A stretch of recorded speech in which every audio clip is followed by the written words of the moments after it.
Disfarçado num diálogo virtual. Esse era o ponto básico, então não seria... Porque no Grande Sertão tem a questão do Riobaldo conversando com o doutor da cidade, né? Com o senhor de visual. suma doutoração que Sim. chega, né, da cidade. Né? Então tem assim o sertão conversando com a cidade e todas as implicações que pode haver nesse interlocutor que é virtual e que, portanto, não sendo referenciado só com o vocativo senhor, ele faz com que o leitor... Pode ser qualquer coisa, né? Pode ser. Pode ser um médico, pode ser um advogado, pode ser... Provavelmente o próprio Guimarães Rosa. Guimarães Rosa, o próprio romancista, o autor do gênero romance, né? Um escritor. Mas aí você foi para São Paulo e o projeto era trabalhar com essa questão. Eu fui. E aí, como é que você encontrou o Arrigucci? O Arrigucci veio porque, na verdade, eu estava com o João Lafetá, que faleceu. Né? E quando se dividiram os orientandos 12 do João, então ficamos eu e Murilo e Ricardo com o Davi, que trabalhava Guimarães Rosa. Né? Então foi assim que eu fiquei com o Davi, né, para essa orientação. Porque no princípio foi bem complicado, sabe, Marcelo? Porque eu tinha, então, nesse momento, um projeto de fazer um cruzamento dos discursos da literatura com a psicanálise, por causa da minha implicação na psicanálise, né? Principalmente como paciente, não é? Como leitora paciente, ou paciente leitora. Né? Então, nesse sentido, eu fui trabalhar com o Davi, que tinha uma resistência muito grande a essa questão da psicanálise, e foi difícil o princípio. Ele queria que eu fizesse uma leitura antropológica, que o que fosse da psicanálise viesse né, no bojo de uma antropologia. Né? O que, na época, eu fiquei muito horrorizada com aquilo, achei que não dava conta de voltar, né? Porque nessa altura eu já tinha 3 anos de doutorado. Já tinha lido quantas vezes o Grande Sertão a essa altura? Durante o doutorado, eu li 17 vezes. Né?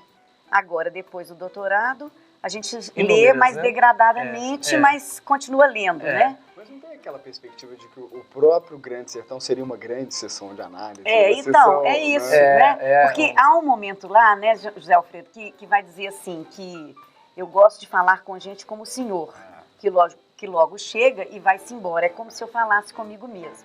Né? Sem contar que tem um minutinho lá que não me vê. É o divã, né? É o divã. E tem lá um sujeito do suposto saber. Né? Tem um SSS. Então, assim, aquilo para mim era muito fascinante. Será que Guimarães conhecia a psicanálise? Ah, com certeza. Lacan em especial, será que ele conhecia Lacan? Tem dados, assim, o pessoal do IEB que pesquisa a biblioteca tem dados sobre... Sobre Freud, dados objetivos. Né? A obra lida, marcada, a declaração dele ao Gunther Lorenz, né, dizendo que, quando pergunta qual é a influência que é o tradutor, dele, né, pro alemão. Kafka, né? Então, Joyce, como é que é isso, né? Ele diz que são autores alemães e que aí a importância dele, que ele acha fundamental na formação dele, é de Freud. Então, mas ele considera Freud como um escritor, né? Não considera como um psicanalista, né? O fundador da psicanálise. Curioso que era um médico. Exato. Não, e realmente o Freud recebeu um prêmio literário da Academia de Berlim. Pela qualidade da escrita literária dele. Não, porque de fato, assim, né, as peças de escrita dele, em função de escritas. análise literária, embora seja uma coisa muito hermenêutica, e evidentemente que a gente tem que contextualizar no tempo em que foi feita, são brilhantes, né? Assim, as sacadas dele são brilhantes. Recuperando a mitologia grega, né? Exatamente. Então, é isso que eu penso, quer dizer, hoje, passados 10 anos, 12, né, desse embate, né, eu vejo, eu daria razão ao Davi, né? É bom a gente repensar os caminhos da gente, né? Não que eu os renegue, né? Estão feitos, me ajudaram a chegar em outro caminho. Mas é isso. Estrada cheia de cotovelos, né? Hoje, se eu lesse... Ou de curvelos, né?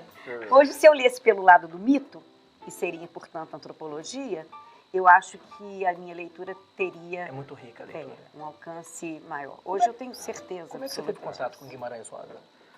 Aos 17 anos foi quando eu li O Grande Sertão. Por quê? Como é que caiu na sua mão? Não lembro como é que caiu na minha mão. Eu lembro que um pouco antes tinha passado uma minissérie na Globo, né? E isso despertou a vontade de ler O Grande Sertão. A Bruna Lombardi, o Tony Ramos. Que, aliás, não é bom. É uma minissérie que eu não acho interessante, não. Né? Acho que fica muito parecida com novela. Né? Revendo a minissérie, não acho bacana, não. Mas aí despertou o interesse, né? pelo livro. E o livro é engraçado, porque aí eu já conhecia toda a história do livro.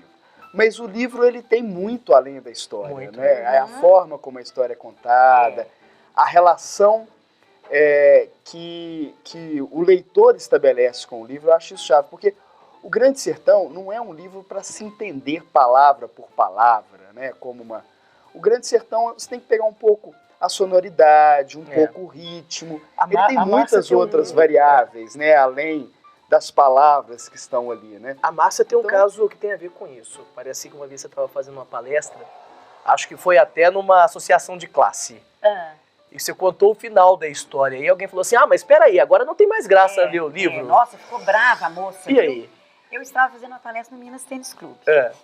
E achei, estava cheio, eu achei que eram favas contadas, né? Porque todo mundo conhecia de autoria da Donzela Guerreira, são favas contadas. Claro. Até porque isso não é o que importa, como a questão da traição em Capitu é o que menos importa, né? Mas a moça ficou bravíssima comigo, sabe? Você não podia ter feito isso, né?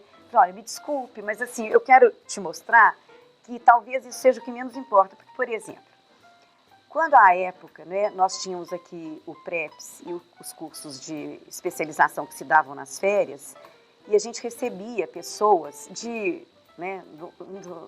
do Oiapoque ao Chuí, né, naquele momento, e havia muitas pessoas que vinham do Nordeste e do Norte e que não tinham lido Grande Sertão, porque a recepção assim calorosa do Grande Sertão, em termos de quantidade, digamos assim, ela vem a partir dos anos 90, ela não é anterior a isso.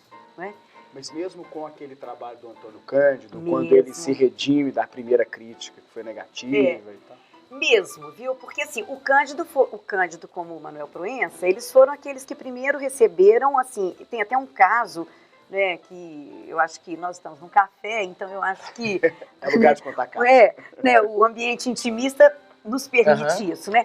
Mas dizem, né, as pessoas que têm intimidade com o professor Antônio Cândido, que ele recebeu, né, o Grande Sertão, ele foi para Poços de Caldas, né, passar as férias com Dona Gilda e começou a ler o Grande Sertão lá, né, e aí ela bateu no escritório para entregar um café, né, e ele estava vivamente emocionado e disse para ela, né, aqui, né, há o maior escritor de literatura brasileira. Né? Assim, ele estava vivamente emocionado com a leitura, né?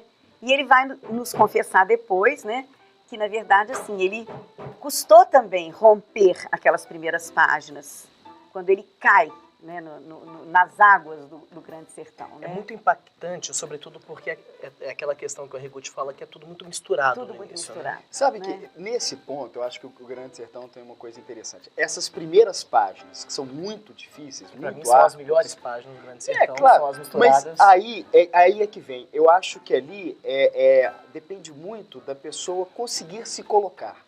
Da pessoa conseguir se abrir. Ela consegue projetar alguma paixão ali na história e aí ela rompe. Porque se não se projetar, é como que aceitar mesmo um convite, né?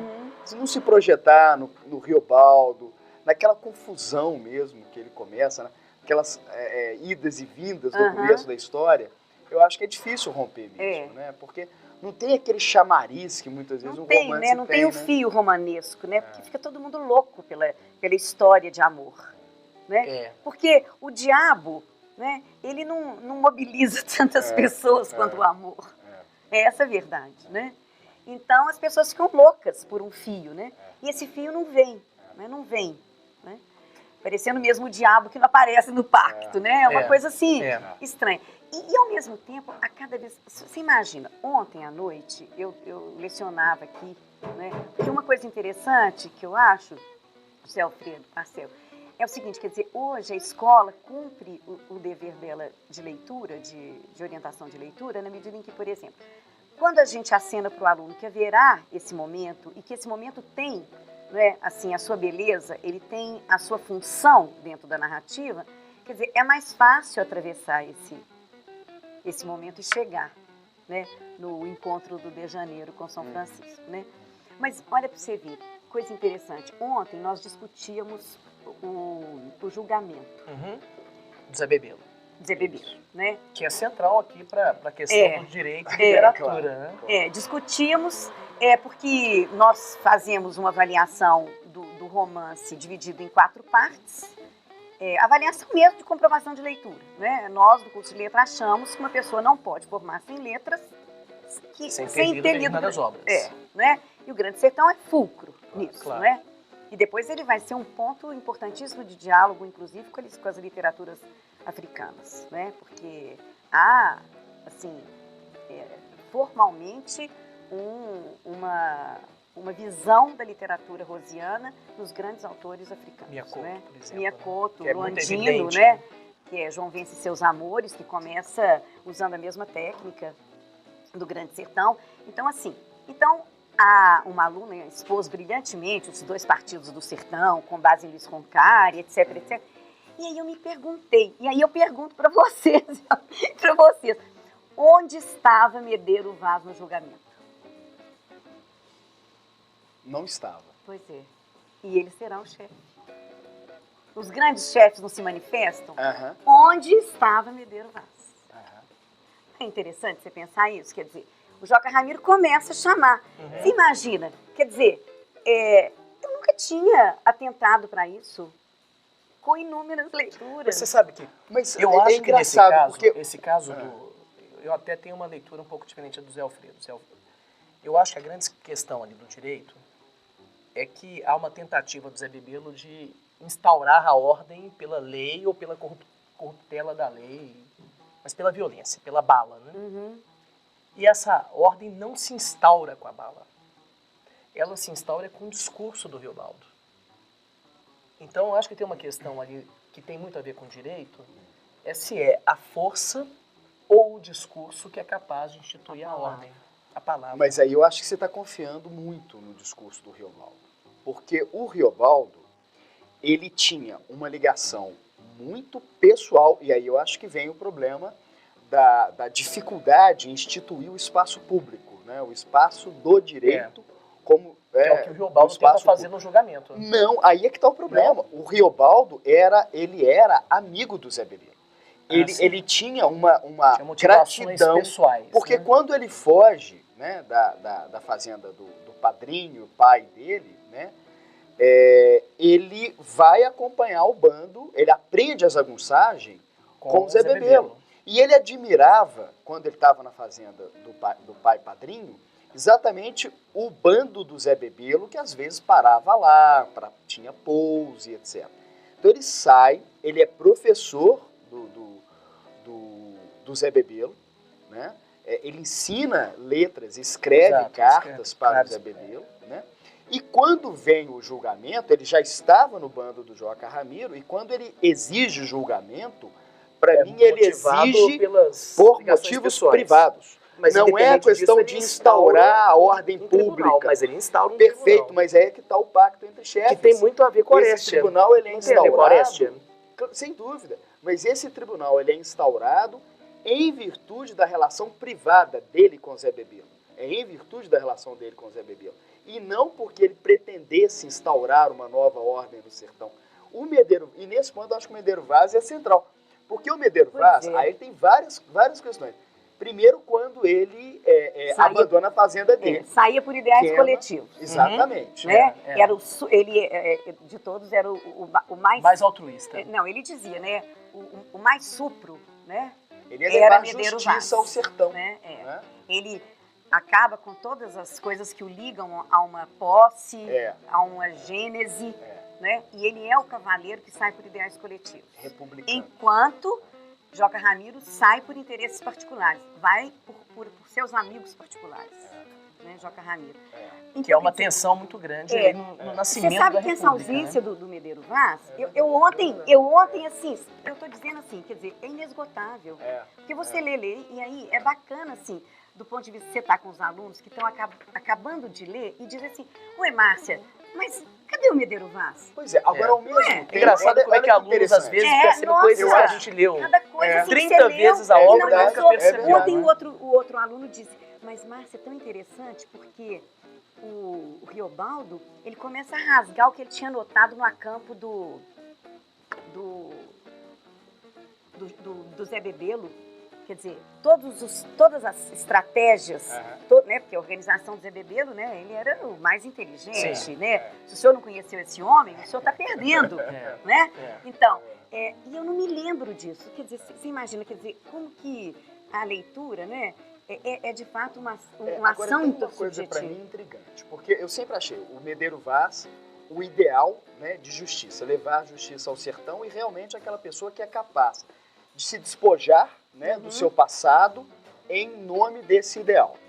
E essa ausência dele no julgamento realmente é uma novidade. Mas é interessante, quer dizer, então aquilo era a revelia dele também, né? A revelia de um homem que tinha ideais coletivos, de um homem épico. Agora, o Medeiro Vaz, ele fracassa na travessia do Liso do Sussurão. E o Riobaldo, com a ambiguidade dele, a travessia do Liso é facílima. Quando ele se torna o grande chefe do Urutu Branco, isso é intrigante para mim. Mas já pactado. Já com demônio. Já pactado e por outro lado... Não sei. Valeu o pacto? Bom, o demo não existe, né? Existe o homem humano. Tá no meio do redemoinho também. Eu acho que a decisão do Riobaldo, acho que na verdade é o seguinte, do seu ponto de vista, ele decide se tornar chefe. Ele tenta conhecer-se, pegar no fundo de si mesmo alguma coisa, e aí eu acho que a psicanálise ajuda muito, né? Porque ele tem toda uma cena primitiva que ele lembra. O pacto é uma ideia psicanalítica, tem a ver, por exemplo, com o totem tabu. Ele tenta, quer dizer, ele nasce de novo, ele desnasce para renascer, né? Era um rio, né? Lembrava um rio que entrava à casa do meu pai, né? Então, você tem uma cena aí, né? E aí ele sente frio, né? Ele nasce de novo, quer dizer, ele mergulha no mais inseguro de si para captar todas as forças e sair com a segurança que ele precisava para tomar a chefia do Zé Bebelo e ser o chefe que Medeiro Vaz queria desde antes, né? Porque ele foi assinalado por Medeiro Vaz à morte. Então, quer dizer, nesse sentido, né, ele nasce. Mas nasce como um ser de reflexão, né? Que as ações são pífias depois do pacto. As ações são pífias. Inclusive na morte de Diadorim, né? Que é como se ele tivesse adquirido ali um superego, né? Esse pacto cria nele um superego. O Hermógenes que acaba tolhendo uma mijona as e eu pulsões. usava como se fosse formiguinha. Né? E depois do pacto, ele assume a paternidade. É quando ele então vai dizer, eu sou filho... Desculpa, eu sei que o assunto está caminhando aí. Vocês gostariam de acompanhar um café do sul de Minas, que acompanha muito bem, é um pouco mais cítrico, já levemente bem calibrado, com baixa acidez. Vamos degustar? 3 expressos? Obrigado. Maravilha. Obrigada. Porque ele, depois do pacto, já como grande chefe Urutu Branco, ele se encontra com um fazendeiro, né? E vai dizer para ele, o senhor deve ter conhecido meu pai, Celorico Mendes. É quando ele assume, né, que o Celorico era pai. Né? E aí, enfim, é exatamente esse momento. E as ações, como chefe, são ações e ele chega querendo duvidosas, homenagens, né? Querendo homenagens. Ele quer homenagens, né? Ele fica completamente... Agora, é muito interessante, porque do ponto de vista assim, da literatura... É a vaidade, né? Na verdade, é tudo uma estratégia para biblicamente, né? Quando o demônio tenta Cristo, tudo isso te darei, se prostrado me adorares. Né? Então, a questão da vaidade que você está chamando aqui... As outras duas tentações aparecem também? Não. Quer dizer, ele custa chegar nas veredas, né? Ele custa chegar, né? Ele tem momentos. E essas veredas também são ambíguas, porque elas são tortas, altas e mortas, né? Os nomes também variam, né? E tem também uma coisa interessante, que se a gente vê, por exemplo, no diálogo com o Fausto, né? Tanto do Thomas Mann quanto do Goethe, e aí a gente vê, por exemplo, aquela troca pela grande obra, a troca pela obra-prima, ele pode ter descido o narrador do romance, exatamente. Né? Ele pode ter descido o narrador do romance, que no fim ele te entrega como objeto livro. Exatamente, né? É uma interpretação porque há uma encenação, né, desse processo de escrita. Porque vira e mexe que está falando desse processo de escrita. O tempo todo, sobre a própria narração. Essa coisa que você diz, por exemplo, das palavras, né? Da técnica retórica que o Rionaldo tem no pacto, né? Porque ele só não queria olhar para o Hermógenes. Então ele fixa um pardo, um qualquer, ele diz. Quer dizer, uma técnica retórica. Que você, para argumentar, você fixa alguém da plateia e argumenta. Né? Então ele vai se distinguir por ser um jagunço letrado. E no caso, retórico. Lá na Fazenda dos Tucanos, quando o Zé Bebelo vai ser de novo julgado pelo Riobaldo, embora não seja um julgamento encenado, né? Quando o Riobaldo decide, se eu perceber que ele trai, eu mato, passo fogo nele. Né? Vai fazer o pacto e toma chefia. Né? Lá, então, ele já começa a distinguir-se pelo homem da escrita, porque ele tem que escrever os bilhetes. E ele pega, né, e escreve traição, né? Aquilo que por minhas costas escorreu. Né? E depois ele desmancha. E aí você vê traição, tradução, tradição, porque aí ele vai brincar com as palavras, ele, Guimarães Rosa, né, em termos de étimo. Né? Então, tem muitas coisas que vão misturar uma questão ficcional com uma questão metalinguística ou metaliterária. Então, eu acho que... Obrigado. Esse café, a sugestão do barista, não adoçar. Você dá uma primeira, degusta primeiro e depois, se você quiser açúcar, eu trago. Não, eu agradeço. Que café é esse mesmo, Rui? Eu só quero com afeto, sem açúcar. É um blend de Carmo de Minas, do sul de Minas. Foi torrado tem 7 dias especialmente para esse momento. Que bom. Nossa. Ele está bem fresquinho, naturalmente doce. Que bom. Espero que esteja bom mesmo. Obrigado. Uma delícia. Nós vamos degustar praticamente juntos. Que joia. Será que a gente faz tintim com café? Faz? Faz. Com o café se faz tudo praticamente. A literatura e o direito. Ou o direito à literatura. Olha, a renda. Vocês destruíram a renda. Na chave, logo depois.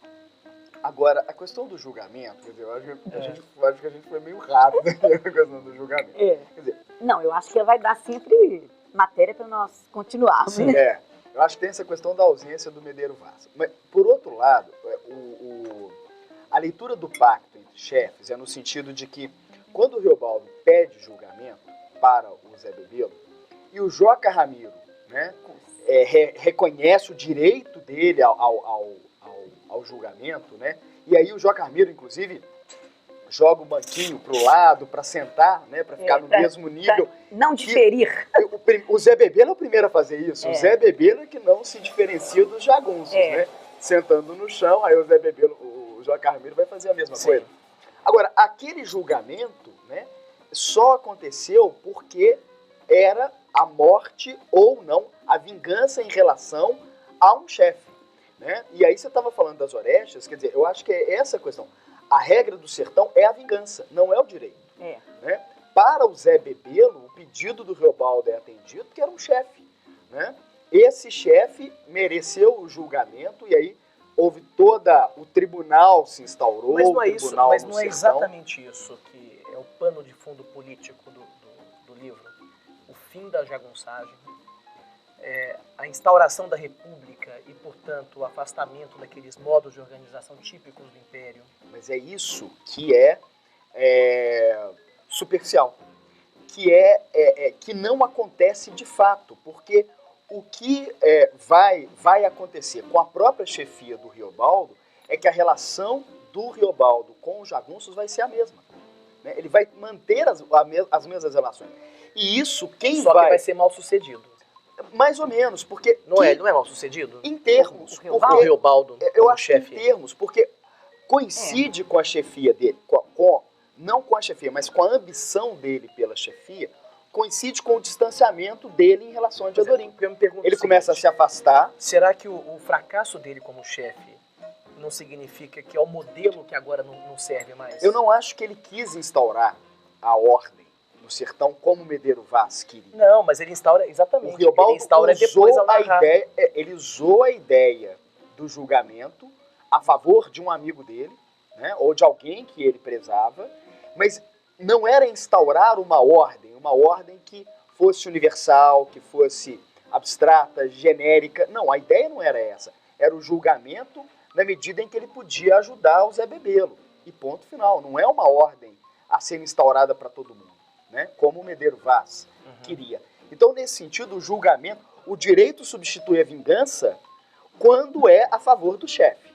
Mas se não é a favor do chefe, a vingança é a regra no E não sertão. foi assim na República? Por exemplo, para os amigos, os benefícios da lei, e para os inimigos, as perdas da lei. Aí nós estamos falando do Guimarães, mas eu vou voltar ao Machado de Assis, porque a gente, antes de começar, a gente estava falando um pouco do Esaú Jacó. Tem um capítulo do Esaú Jacó que se chama A Tabuleta. Né? E a Tabuleta é um confeiteiro chamado Custódio, né? Custódio, que tinha mandado fazer uma tabuleta nova para a confeitaria dele, caríssima tabuleta, ele estava preocupadíssimo com o tanto que ele estava gastando com a tabuleta. Na qual estava inscrito? Confeitaria do Império. Do Império. E aí vem a República, e aí ele vai procurar o conselheiro Aires, né, para dizer, mas eu gastei muito dinheiro, né, para confeccionar a tabuleta, confeitaria do Império. E aí o Aires diz a ele, então, manda substituir Império por República. Ele falou, mas e se por acaso o Império voltar daqui a 2 meses? Né? O que eu faço? Né? Aí o Aires sugere a ele, coloque então confeitaria do Custódio. E o Custódio é quem paga, na verdade, o preço da República. Há uma história, quem fala isso é o Zé Murilo Carvalho, de que na comemoração, quando houve a proclamação da República, foram comemorar num bar no Rio de Janeiro, e o dono desse bar, ninguém pagou a conta. Né? Então, a ideia é de que custou o preço, na verdade, da disputa pagou foram os outros. República. Quem pagou foi alguém que não tinha nada a ver com a política. Esse tom é o tom, do julgamento. É o tom do Era julgamento. o mundo à revelia. Né? E isso foi alguma coisa estúrdia que aconteceu no seio do sertão. Não houve julgamento nada, aquilo era infinta. Infinta. Era uma encenação. Encenação. Né? Então você tem um tom que é interessante a gente conversar, né? que na verdade é isso, quer dizer, é uma coisa para inglês ver. Né? Então, houve ou não houve? E ninguém acreditava, nem o próprio Riobaldo. Acreditava? Não acreditava. Eu acho que naquele momento o Riobaldo já era outro. O Riobaldo ele já tinha se afastado. Eu acho que a relação dele com o Diadorim é um tom importante, hein? Porque ele já está distante.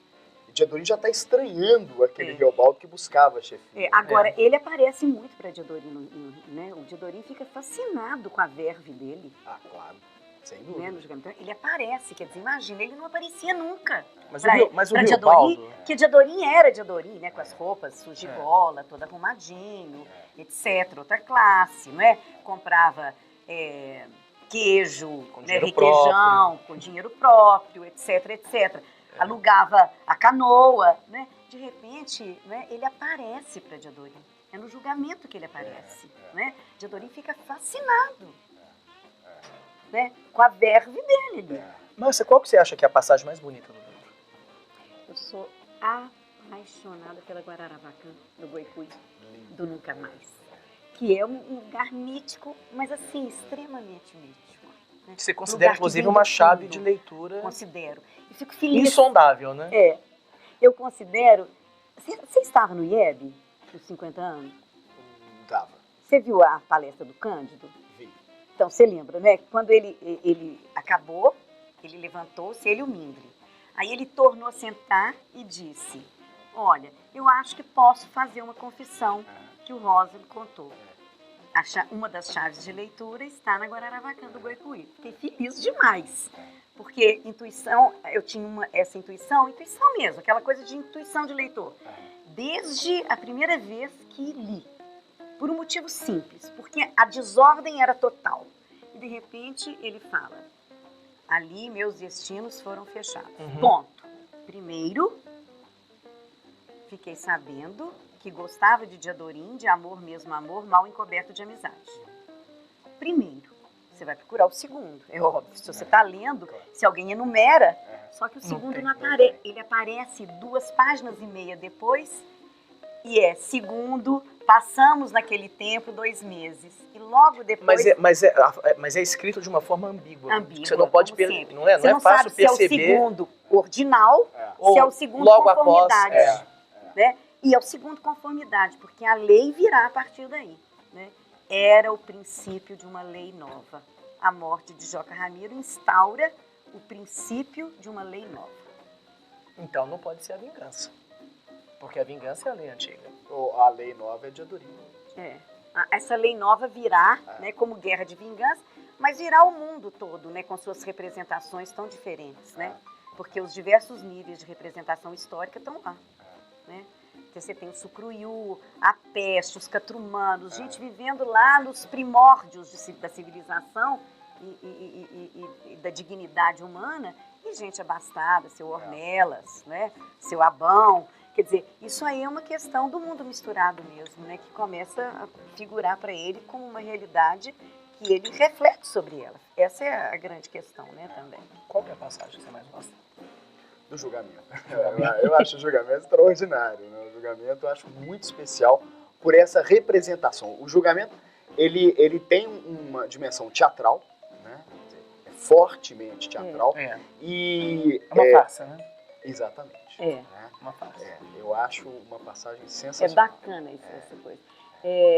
Quem tem uma leitura assim de cunho sociopolítico, histórico, né? Vê exatamente o que eu vejo na Guararapacã, por exemplo, né? Ela, o Roncari, né? Porque ao invés de ele ver o meio da obra, né? Ele pensa num trapézio, né? Onde está de um lado o julgamento e os tucanos do outro lado, que também é um momento de julgamento. Sim. E aqui, a Guararapacã no meio, é que ele não dá nenhuma importância. O Viliboli também é central o julgamento. O Viliboli também. Agora, são leitores. Agora, o Grande Sertão, isso aqui é especial, né? Fala, né? Tem tudo para quem ele sabe ler. Eu me lembro que tem tudo para quem ele sabe ler. O Ítalo Calvino, no Porque Ler os Clássicos, fala que um clássico é um talismã. Ele é capaz de conter todo mundo representado. Exatamente. Parece o olho do aracnídeo, né? O olho da aranha, que conforme você vê é um caleidoscópio, né? Você vê várias facetas. Umas ficam mais na sombra, umas mais realçadas, mas nunca deixam de existir essas outras facetas. Agora, eu não sei se você sabe, Márcia, que o Zé Alfredo é cineasta também. Sei. E está envolvido há algum tempo já num projeto de filmar. É bacana, viu? Filmar, eu falo para todo mundo que eu tenho amigos cineastas, não vai me contradizer. Cineasta. Está envolvido. Como é que está o projeto? Uai, tá bem. Na verdade, eu procurei identificar o envolvimento pessoal com o Grande Sertão Veredas, porque eu sempre achei isso muito curioso. O Grande Sertão Veredas não é apenas um livro que as pessoas leem, gostam, não. As pessoas se envolvem na vida pessoal, é curiosíssimo isso. Então começam a buscar lugares, né? Então há pessoas que procuram o mapa do Grande Sertão, né? E ficam tentando identificar, fazem viagens pelo interior de Minas, etc. Agora, o itinerário, alguns lugares existem e outros não se sabe muito bem se existem, se não existem. O Guimarães Rosa, ele escreveu muito do que está no Grande Sertão a partir de livros de geografia, né? A partir da leitura e não da visita aos lugares. Ele viajou pouco para o espaço geográfico que ele utiliza, ele viajou muito pouco, ele não conheceu todo esse espaço geográfico com o detalhamento que muitas vezes tem nos livros. Então, muito ele leu e colocou, né? Então, daí algumas pessoas se envolverem, procurarem esses lugares. Então, na verdade, a ideia do filme é acompanhar... É como a busca do Graal, né? Exatamente. É acompanhar esse envolvimento pessoal, né? Das pessoas com o livro, né?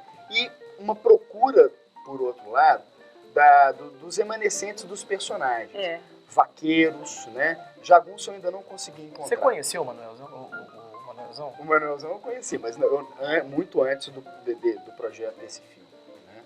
então eu não tenho nenhuma imagem com o Manuelzão. Mas tem alguns vaqueiros no noroeste de Minas que ainda lembram muito, usam muito a expressão os gerais, né? Quer dizer, falam os gerais é isso daí. Tem os geralistas, né? Aponta o horizonte, assim, como uma referência para os gerais.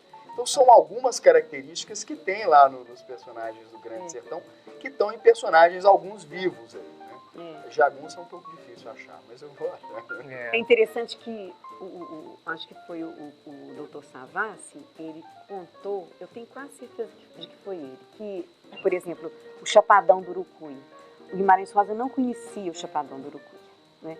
Ele tinha programado com amigos de ir ao Chapadão do Urucuí, ele queria muito conhecer o Chapadão do Urucuí, que ele faz referência. Com o Mário Palmério, inclusive. Né? A combinação para ir era com o Mário Palmério. Era com o Mário Palmério, inclusive, né? E aí, é interessante, porque assim, quando eu fichava, né, as situações, os textos para poder analisar, eu achava vago o Chapadão, né? O Chapadão do Urucuí, onde tanto boi berra. Ele não dava, você não tinha precisão como do Chapadão como você tem em outros locais, né? Escritos. E quando eu soube, eu falei, gente, é incrível, né? Como que deixa, né, transparecer alguma coisa da vaguidão, que é né, a coisa do imaginário e não de um referencial marcado, né? Que ele também embaralha, certamente, né? Então, acho que tem essa questão. É a margem esquerda do São Francisco, né? E o Mário Palmério, que assumiu a cadeira do Guimarães Rosa, né, na academia. No discurso de posse é que o Mário Palmério faz referência a essa combinação, né? De visitar essa região do Vale do Rio Urucuia. Eu soube pelo Dr. Savassi, que sabe muitas coisas, né? Inclusive por conterraneidade, digamos assim, né? Essa questão do... Mas é muito interessante porque, por exemplo, aqui mesmo, né? Foi cenário de uma discussão boa, de uma briga boa aqui num dos seminários internacionais, aqui na PUC, porque há determinadas que querem a precisão geográfica dos lugares, né? Quando, na verdade, eles estão embaralhados, né? Então, quando a geografia lê o Grande Sertão, ela quer uma precisão... Propositalmente embaralhados. Né? Que é essa questão. Que é aquela questão de nunca mais encontrar o túmulo de Diadorim. E, por outro lado, por exemplo, no próprio Grande Sertão, ele fala, né? Vá alguma coisa o senhor ainda encontra, né? O sertão, imagina hoje, né? Hoje o sertão desapareceu, né? E é muito curioso porque eu fui à Chapada Gaúcha, no Noroeste, onde tem o Parque Grande Sertão Veredas, né? Agora em julho último. E a sensação mais forte é de que o sertão é um sertão criado. O sertão do Grande Sertão é um sertão criado. Não é um sertão geográfico. Né? Não sei se é porque esse sertão desapareceu, hoje a plantação de soja, ou se porque de fato, né, é uma coisa que ele criou mesmo. Né? O sertão é um sertão criado. Eu fico pensando assim que, na verdade, ele mitiga, né, uma coisa muito descrita, a sua exaustão em termos físicos, com uma coisa fantasiada. Você está falando do parque? Eu tive uma aluna, né, ela trouxe para mim uma vez no PREPS uns retratos de uma vegetação do parque. Ela tinha ido com o marido visitar o Parque Grande Sertão e a gente tinha lido um dos contos dele, que é, não sei se As Margens da Alegria ou Simos. De qualquer maneira, é um dos contos que se passa na capital grande cidade, né? O início ou do fim do Primeiras Histórias. Então lá descreve a arnica, né? A arnica com seu velame parecendo castiçal. Ela trouxe um retrato da arnica. Eu fiquei assim, boquiaberta, Marcelo, porque assim, era um castiçal mesmo, né? Então assim, esse detalhe, né, assim, da linguagem, né, quer dizer, a busca mesmo, o que ele diz, né? Eu quero buscar aquela palavra, eu quero buscar... Agora, será que se ele não tivesse descrito assim, você teria visto o castiçal na arnica?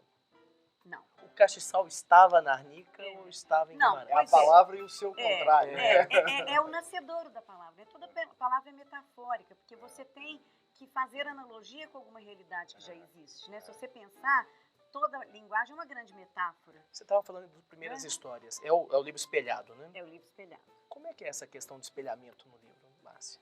Bom, A questão do meio da obra, né, no Guimarães Rosa, já mereceu, assim, a questão do meio.